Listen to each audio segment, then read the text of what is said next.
And now, please welcome your hosts, Amy and Tray Cassels.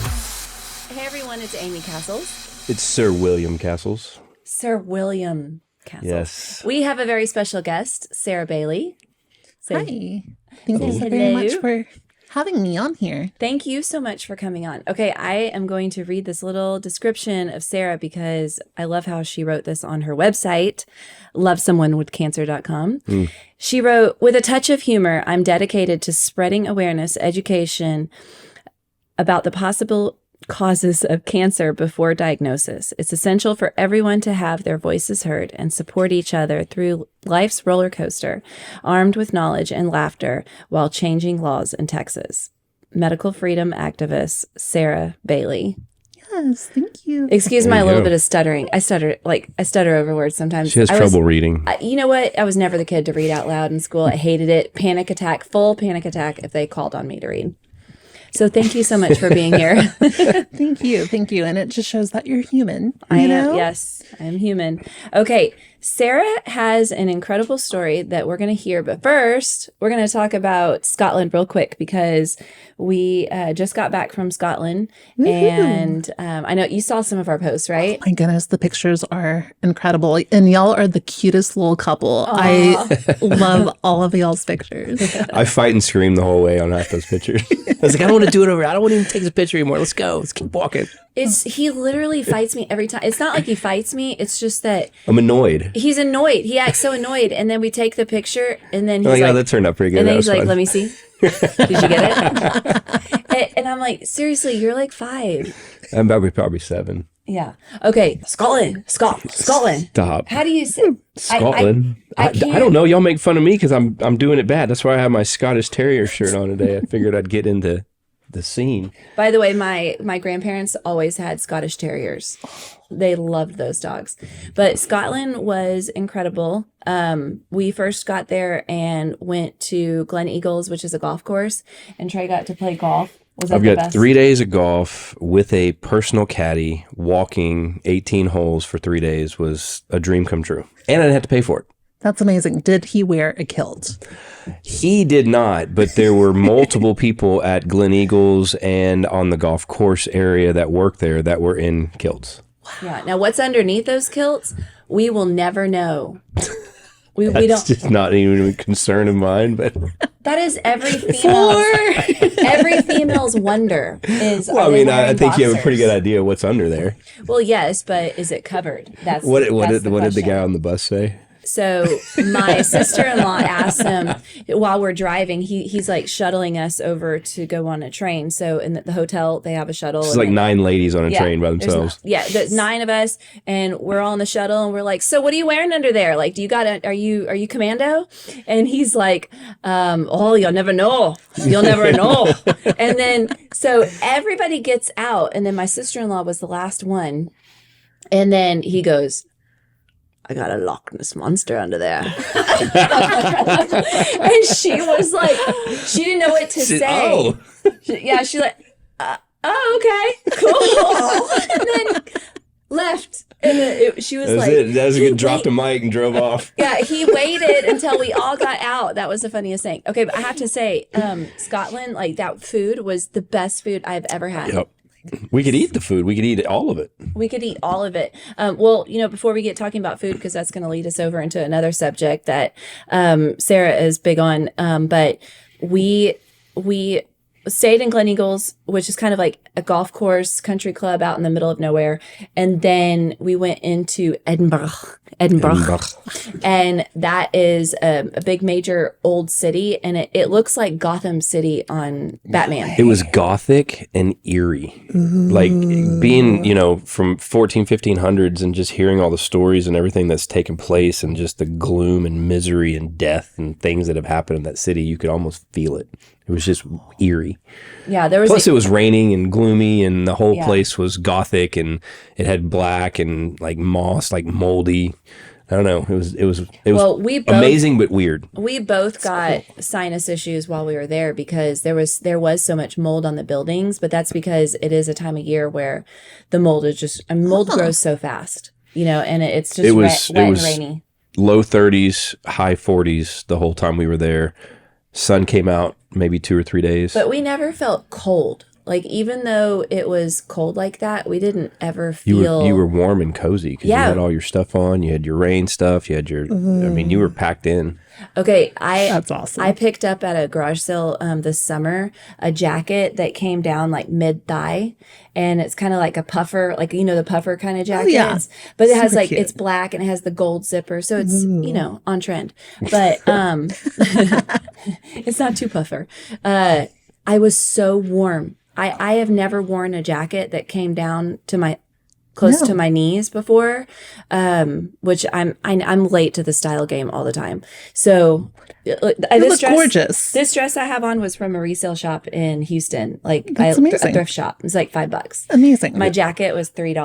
I had my Tume jacket on that you got me at a Goodwill for $30. Yeah. Like Listen, we were rolling in style. I love thrifting. thrifting is so much fun. It's like you get high from it. Yeah, you're like, oh, this is like, I kid you not, this shirt, and it's 100% wool, you know? nice. And I think I got it for like $6. I love it. You know, so Love it. yeah. Well, in this economy, we gotta You gotta do what you gotta do. Yes. So I was so warm. I think I will in the cold. I'm always going to wear a long jacket from here on out. And anyway, the food was so good and so incredibly fresh. The salmon that I had was smoked salmon. That was and good. It was almost like candied, but there was not sugar on it. I don't know how they did it, but there's a lot of waters around there, and We ate a lot of lamb. I didn't really eat lamb. I ate a lot of lamb. It was really good. And then haggis. I tried haggis. Yeah, Haggis. You gotta try the haggis. I asked the waitress. I said, The mud pudding. I said, what is in the haggis? She goes, No, she first said, "Have you tried it yet?" And you're like, "No." She goes, "You need to try it first before I tell you what's in it." She goes, it's best I not tell you. Whatever. you nailed that. And I was like, okay, whatever. I felt like crap at this point because we were just tired. I mean, we had everywhere you go, you walk. That's why there are no obese people there. You walk You walk. everywhere. Yeah, we were walking 9.5 miles per round of golf up and down the hills.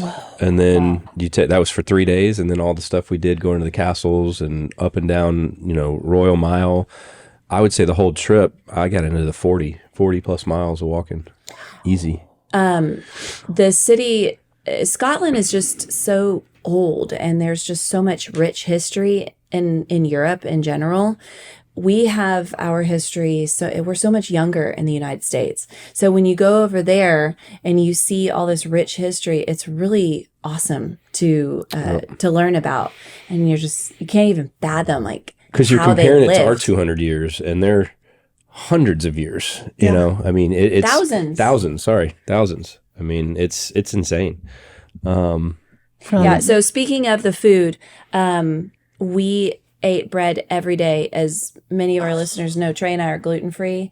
And the first day, it was like, I ate like a little, I was like, ooh, European wheat. So I had like a little bit, and I'm like, let's see how this goes. And then, cause over here, my palms will itch. I'll break out in hives or bloated or something. And then, or get congested. And then I was fine. I was like, okay. Try a little bit more. I'm gonna try a little bit more. And then by like dinner time, I was like, big old honking piece of bread, like dipping it in that butter, just rolling scooping it it in up. the bowl, scooping up her soup, and I'm like, what? I ate so much bread and butter of my life. It was the most amazing. I kept saying in my head, I was like, you're going to have a debilitating migraine tomorrow and wake up and just be completely miserable. And I said, I rebuke that in the name of Jesus. Thank you. Amen. But yeah, no, the bread was so good. And all of the food, I mean, we pretty much ate whatever we wanted. I didn't eat sugar or alcohol, but Trey I did. ate enough for us. But we both felt great. And it just made me think, wow, what the heck is in our food here? I know that's a question that a lot of people ask, right? I'm so glad that y'all brought that up because we all know that many foods are not good for our bodies, like gluten or red dye number 4 or 40 or, there's just a slew of so many different foods. And it seems like every corner that you turn, somehow our environment is trying to kill us, like from mold to the air, to the food, to the water, and all these different things that people have to be cautious whenever they consume something. So I am super excited about, now don't take away my Deep Roots Texas card, because I am 6th generation. My ancestor actually fought at the Alamo. Yes. And if we go way back into history, one of my ancestors had a bounty on his head from King George. Dang. Because he gave intel to Washington. Wow. Okay. So you're following right in the family footsteps. Yes. That gives me chills. Yes. How awesome. So I love all the history, you know, in America, maybe just in the baby stages, but I got to say this real quick to interrupt you about just history. amazing. So when we went there, we went to the Wallace Monument and we went to Stirling I'm Castle. so jealous. And then we came home and we watched Braveheart. And then I read up on Braveheart, and it is literally the most historically incorrect movie ever made. True. So it's like you can't get your Scotland history on Braveheart. Look, I know this is a really crazy thought, but this is where my mind goes. You know, they were all like mating and stuff, and they were so dirty. Yeah, I know. Because oh my God, here we go. I know, but they couldn't. You gonna go take the cleanliness showers. of intimacy? But God, things had to really smell. That's what I think. They had of. nosegays. I don't know. It's maybe that All right, let's center back. Okay, I'm sorry. Yeah. Yeah, but I mean, all these different things, you know, which, you know, our environment with, this isn't like the 1300s or something, you know, our water should be clean. Right. You know, and if you go to different websites, you can see all the different things that are trying to practically kill us.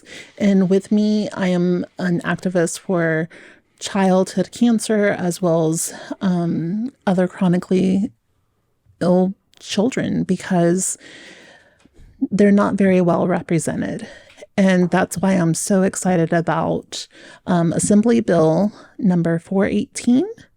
And that is regarding different foods that are cancer causing. And the FDA, I just saw it yesterday, the FDA, and I'll have to share it with you. The FDA is practically implementing this bill. And I thought it was going to have to go to Congress and this and that.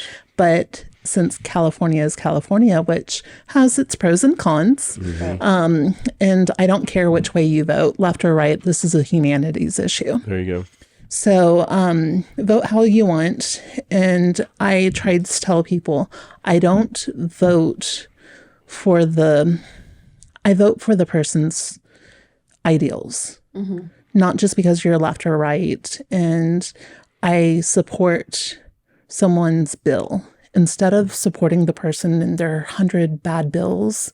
If they have one good bill, I'll support that because that's the right thing to do. Right.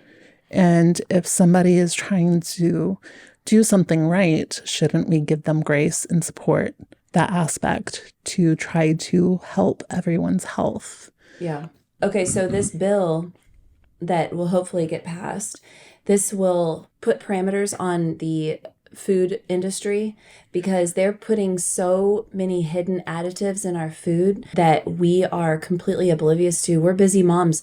We're running in trying to get food for our children. Reading every label. And everything's time. so deceptive because they're going to say gluten-free this or chemical-free that or organic this or natural that, but then they flip it over and there's multiple things in there that don't fall into that box. Well, and you know what? It's deceptive. It's really not even necessarily the gluten. Gluten is actually not even really the biggest issue. It's the pesticides and the herbicides that they're putting on the grain. And then, because I will eat gluten-free items every now and then, but even that is still crap. It's still it's a lot of starches and it just bloats you anyway. So I have to get my carbohydrates from, squash, potatoes, vegetables, all those things. But, I wish I could have some bread, and my kids, they want bread, and they're not going to just only get their carbs from the sources that I do. I can do that. But kids want a sandwich, they want French toast, and we should be able to have clean food. If Europe does it, Why can't we? I agree on so many different aspects. So I do appreciate California with this, and that bill did pass. However, I don't think that will, because of California's bill, the food industry has to change because of this bill. Okay. So I do believe in 2024, 2026, I don't remember because I was reading so much yesterday. And needless to say, the food industry has to change because if they're not going to make 2 recipes for California and then the rest of the nation. Oh, okay. So by California passing this, it's going to just affect From the rest of the U.S. The article that I saw yesterday, that's going to be the case, which is a huge milestone. Okay. Gotta win. What brought you into this arena of being an activist? So, needless to say, I lived the happy life. I was finally blessed with as being a mother. Taylor, she was super bright. She was beautiful. She was so super smart. And needless to say, I never heard a child say 3-word sentences before they were 6 months old. Wow. And she was doing little stomach crunches. Yeah. You know, she was a little batty. And so needless to say, I worked with children practically all my life. I worked in the school field. I also worked in the veterinary field. And so I know a little bit of medical. I know a little bit about kids. And I was a professional nanny. I saw all these different amazing aspects that parents were doing with their children. And I just wanted to follow that footsteps, you know. And needless to say, she was speaking 100 words before she was 1. And then right after Hurricane Harvey, she started regressing in speech. And after Hurricane Harvey, they did mosquito spraying that was ordered from the Pentagon. And like you said, Europe has so many strict laws. So needless to say, this mosquito spraying is outlawed in Europe. U.S. is the only country that contains this nailed, N-A-L-E-D, mosquito spraying that's dated from 1954. If America is America and we have the best technology, shouldn't we have the best resources? Not dated almost 100 years technology. And not only that, but it's outlawed in Florida, I do believe. And this was back in 2017. And not only that, but it also kills our bees. Yeah. So that's a big issue too. So she started regressing in speech. Oh, you're a first-time mom. Don't worry about it. And your mama gut knows. Oh, yeah. Your mama gut knows. And I was gaslighted for 2 years, even after the mosquito spraying. And we lived right next to a cow pasture. And I saw planes doing spraying over these cows multiple times a day for weeks. She started regressing. I started having seizures for the first time in my life. I mean, this stuff is bad. It's bad for our environment. It's bad for our health. And just think about our water too, and the cows that it's being sprayed on. So needless to say, it's kind of funny how we met, all in God's timing, right? I was going to this meeting that you were going to, and I didn't even, we're Facebook friends, but I didn't know you. And I have my red flag that everyone knows me by. I go walk the Capitol and whatnot. And I just had a meeting with Morgan Luttrell's office, and you were like, hey, hey, she was on her step ups, and she was like, hey, I know you. And I was like, hi. It was kind of one of those crazy cool things, you know, because you're like, you know, it's just amazing how God's timing is. And so, needless to say, Amy was like, hey, do you want to be on my podcast? And I'm like, absolutely, yes. So, and it's just wild because I don't think if I did wear that red flag or the American flag on my purse, which is everywhere, I get waves all across, the Capitol or in the grocery store. They're like, I know you. And I'm like, hi, You're nice that to meet you. Which is kind of surreal because you don't know how people are going to take you, and I know that these are just different controversial ideas, but something has changed because people are dying. Yeah. But just the very sheer fact that if another state has it banned, even if you don't agree, it should still make you curious to a point where you may be a person that you've never had health issues all of your life and you are perfectly fine.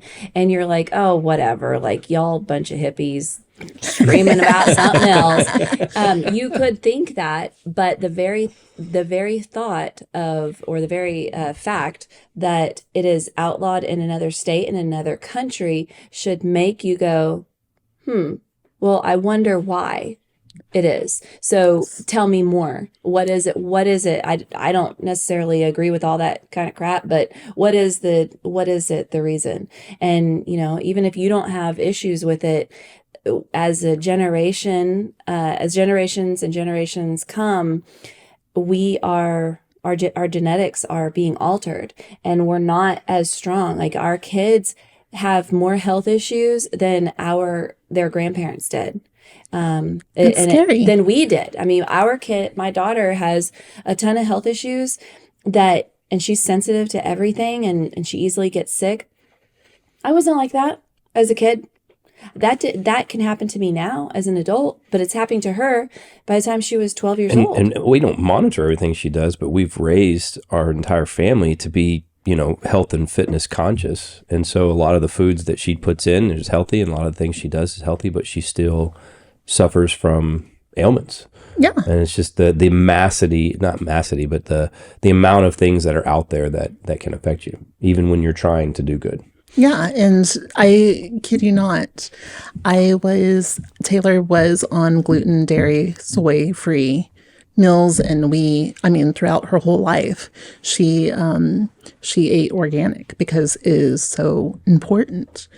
And needless to say, whenever I was gaslighted for those 2 years, they were like, oh, there's no connection, and I was like, I can actually understand my child speak. Whenever children regress in speech from saying, I can do it to me can do it, that should send off some red flags to every parent and pediatrician. Mm-hmm. And needless to say, we were gaslighted and it was just very frustrating. And whenever she had a droopy eye and she was acting drunk 2 years later, she screamed a scream that still haunts me, and I went to the ER. And again, I worked in the veterinary field, and I was like, this looks neurological to me. Can we please do a CAT scan of the brain? They did a CAT scan of her eyes. However, they didn't want to do it of the brain. Oh, follow up. It's just strep. She had a reoccurring strep. She had torticollis, which is kind of like where you can't lift the muscles in your neck is kind of bent and it hurts to move it as if you were like in a car wreck kind of. Okay. And so those were two of the major ordeals that just didn't sit right with me. And needless to say, the type of brain cancer that she had is extremely rare, called ATRT. And you can look it up. It's professional, medical jargon. And needless to say, I found 5 or 6 different families diagnosed within a year of her diagnosis, all in the greater Houston area. And in previous years, after hurricanes, there's an increase. So this is everyone's issue. We have to get to the bottom of it because Houston is such a hub for cancer. And whether it be air pollution or something like mosquito spraying done at night, or food or water, whatever the case may be, we need to find the cause because children are dying. And that's why I got into this, because I was gaslighted for 2 years. And once your child is diagnosed with cancer, you have very minimal rights as a parent. Very minimal what? Rights. Rights. We were denied Benadryl whenever she was talking well in the hospital. And this egotistical, don't you love egotistical doctors? They're like, oh, you're not a doctor. And I'm like, here's some medical studies. Oh, but this does not. I have a come to Jesus moment every single time that I tell these stories, because it is just so frustrating for a doctor to tell any parent, say, you don't have a choice in the matter whenever it comes to your child's health. I could not fire this doctor. The first time that we met, my daughter, she was a little batty. She was taught to take care of herself, and if anyone, touched her inappropriately. And we had like 20 people, because ATRT is so rare. It only affects 30 children or less out of the nation a year. And so 20 doctors were coming in. They were like listening to her heart. And I was like, hey, this doctor wants to listen to your heart. And, so that's what I would say every single time. And then this egotistical doctor came in, talked to us for about a minute. He was like, I'm going to listen to her heart. And I was like, hey, Tay. And he's like, no, Mom, I got this. And I was like, all right. So I sat back and watched the show. He went to go sneak in. That's what he said. Sneak in to listen to her heart with a stethoscope. And she said, my body, and punched him across the face, broke his glasses. And Nice. yeah. How old was she at this? She was 4. That's what I'm talking about. Gosh. Yeah. Get off me. Yeah. And needless to say, oh my goodness, and he was chief of staff at a hospital downtown, and I tried to fire him and I couldn't. Whenever people violate a child's body and you can't fire them, that should send red flags. Yeah. And so, needless to say, many laws have changed since then.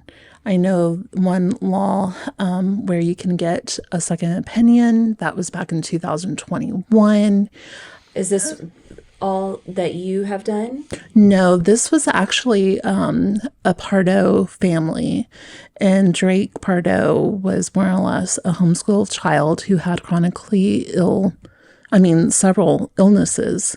And this doctor who never laid eyes on this child did a CPS report. And they took this child whenever the CPS did not even have a car seat, any of his medical belongings or anything. They had to practically give everything in their house to this CPS worker. And I'm not saying that CPS is bad.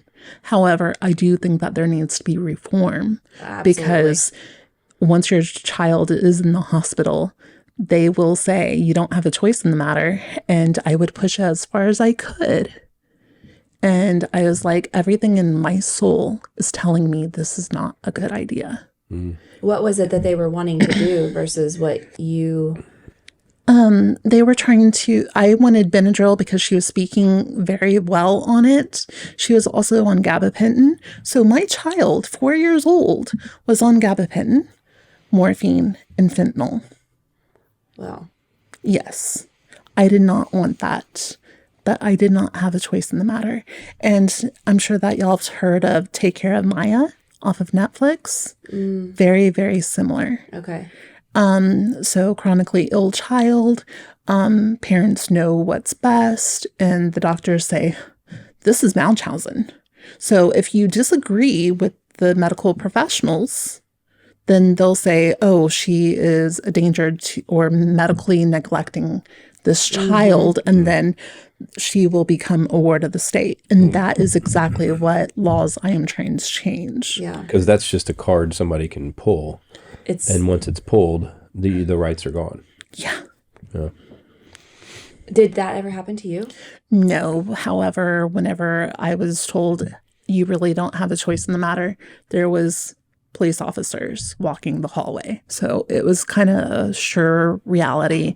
And people are like, oh, well, I would have gone to Mexico. I would have done this. There was cartel wars back in 2019. The border was shut down. And so that wasn't an option. And then, people are like, who are you going to see? And there's so many different alternative treatments for cancer, but we were advised, because ATRT is so brutal, that if you did go out of the country and she did pass away, you could be charged with manslaughter. So you might as well not come back. So this is America. How is this America? So there's many laws that needs change. And brain cancer is so... Okay, let me pause for a second, because this is a lot. This was why I actually got a little frustrated when I was in Europe. They're such an old country, they're an old country. Yeah, they're so old. Like, we're so young, they're so old. They have experience. It is wise to seek counsel from people or places that have experience. And there's so many things within the United States that I actually, over there, I said, wow, the United States is actually pretty arrogant in a lot of areas, especially when it comes to medical and their treatment. And I thought to myself, and I even talked about this with one of the ladies at the scarf store. The scarf store. I said, in the United States, our medical treatment is 10 years behind y'all. Y'all have tests that are done, and they are so far advanced, but they don't do those because they haven't been passed yet. And so the insurance won't cover it. So now the doctors won't do it. So it's not even an option for you. And I did say, and people with children who don't want that treatment, who want to come over to Europe for treatment that is so far better than our treatment, can actually be charged with kidnapping their child, or they would have to, or their kids would be medically kidnapped by the state. Like, that's jacked up. I don't want to diminish what you're saying, because it's a very valid point, but how in the hell did you get on that with a lady in the store talking about scarves? Because that's what I do, Trey. Okay. There you go. We're women, and you do you, baby. Because I don't know, she had something, she was a healthy person. We got on the topic of health, and it's a beautiful scarf. By the way, your government's so much better than ours. Love it. But it's true. So if you had somehow smuggled her out of the hospital and left and went to Europe, and that treatment, let's say it worked. Let's say it works. And then you came back, then I could still be possibly charged with medical neglect. Yeah. Even though you could, it cured. And is it a certain age that they can mandate this over you? Probably about 18 or 17. So it's whether they're an adult or not. Yeah. Okay. Wow. Yeah. So what happened after that? So she's 4 years old. You're in the hospital. You're basically chained, and you have to do what they're saying to do. Correct. If I wanted to be by my child's side. And so she did chemo. She stopped eating. We were denied blood cultures because it was not medically necessary. Isn't that funny? And then everyone in my side of the family has a low grade temperature. I'm sure that you have something other besides a 98.7 or, the general population. However, why is leading medicine basing medical studies based on 100-year-old studies? So this 98.7 is actually Harvard medical students, and there was about 18 of them who didn't have cancer that were not children, and yet that's what medical professionals base their temperature on. And needless to say, I was like, take my temp. It's 97. Take hers. So they would not do blood cultures unless she had a 101, which is just asinine to me. So she had an infection, and mama guts know whenever your baby stops eating, something's up. I was like, something's up. Oh, we'll keep an eye on it. Were She's you not eating. able to slip her anything, like put essential oils on her, homeopathy? I was, so I did try essential oils. I tried supplements. I did all the things, but I had to wait rotations before that doctor was in charge. So this doctor would be there 3 nights out of the week, and then they would do another rotation. So needless to say, whenever this egotistical doctor was on board, I couldn't do anything. So then I was like... Would they be watching you? Yeah, most definitely. They were like... You don't have your own private room? We do have our own private room, but it's glass windows and whatnot, and any nurse could be in there. And so I tried to sneak breast milk in her G-tube. That's another thing that I wanted. I wanted a G-tube. I wanted her shunt surgery. I did not have a choice in the matter. We had to go through 2 rounds before she lost enough weight for us to do a G-tube. You weren't even allowed to choose breast milk?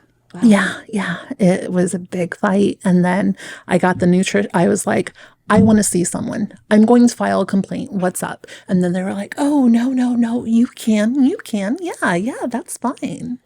And I was like, yeah. It was so many things. I could write a book. So You should write a book. I should. Tomorrow. Let's do it. Yes. So you're in the hospital and doing the treatment. Did she ever get out and get released? We were released once she, so with her fever and not eating, I had to wait a while for blood cultures to be done with the doctor that actually listened. And needless to say, whenever that happened, she did have an infection within her blood. So they had to take out her PICC line, which is pretty much attached to her heart for the chemo to go through and all these different medications.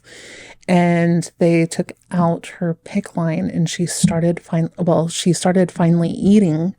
And he again, rounds of the egotistical doctor. He was like, hey, Mom, we're going to take out the PICC line. And I was like, she just started finally eating. Can we just wait for a day? No, you really don't have a choice.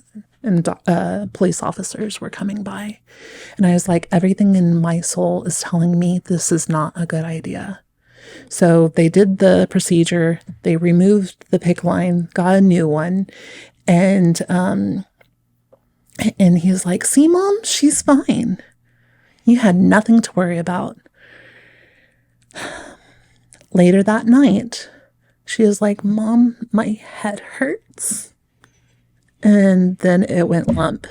And that was pretty much the last time I talked to my child.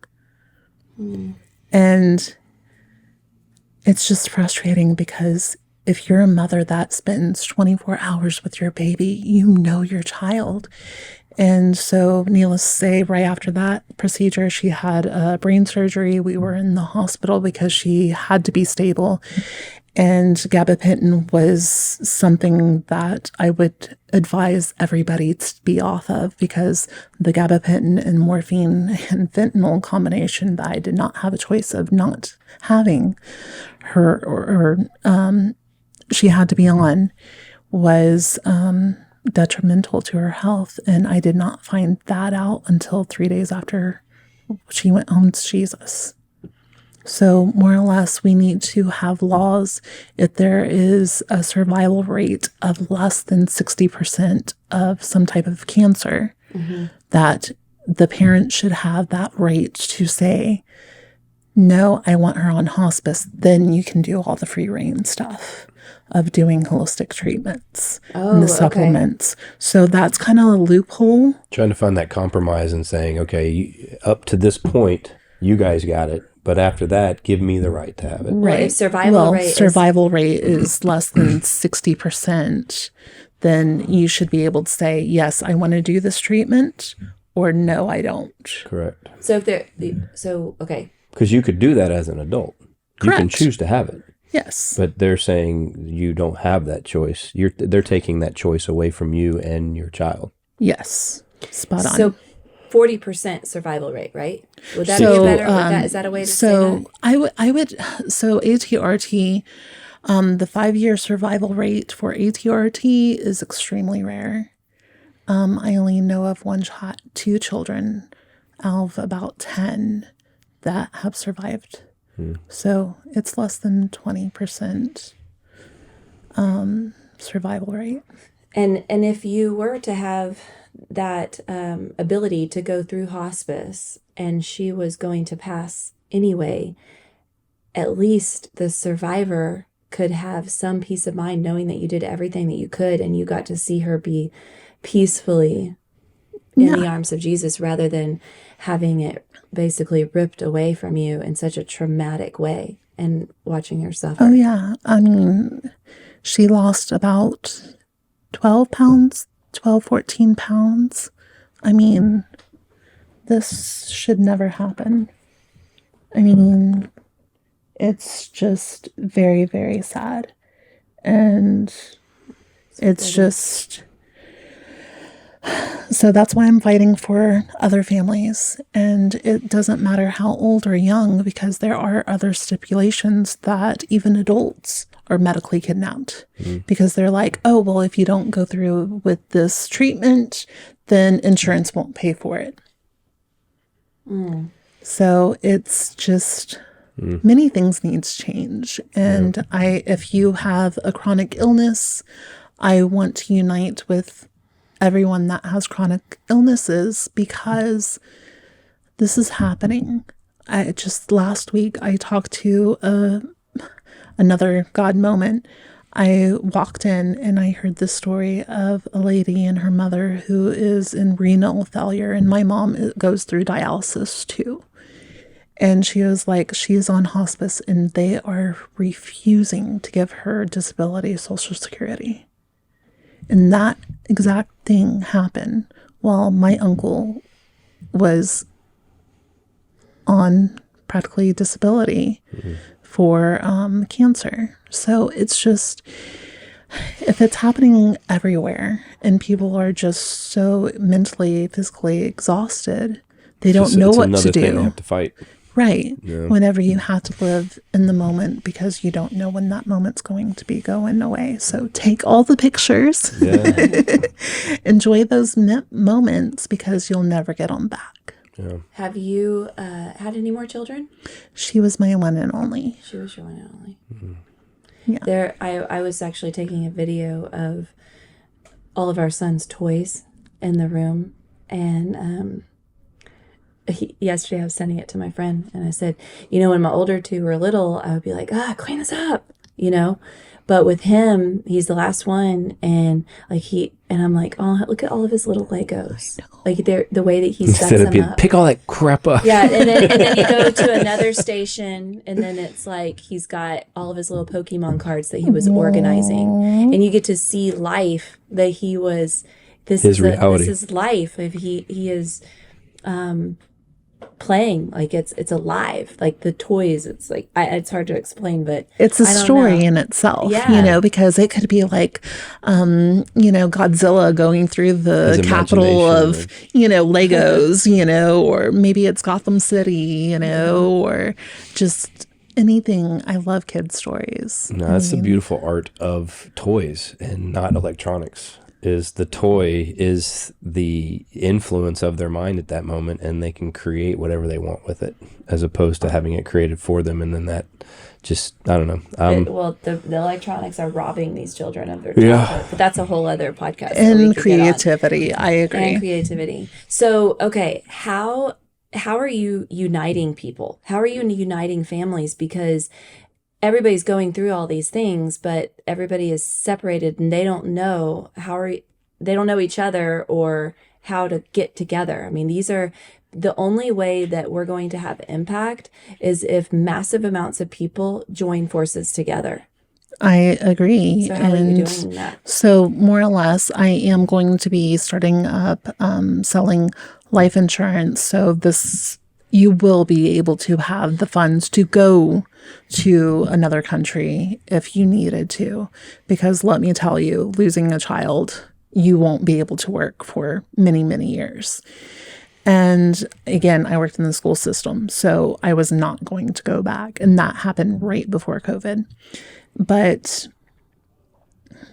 what you can do is go to Who Represents Me, Texas, in the Google search, find out who your state rep is.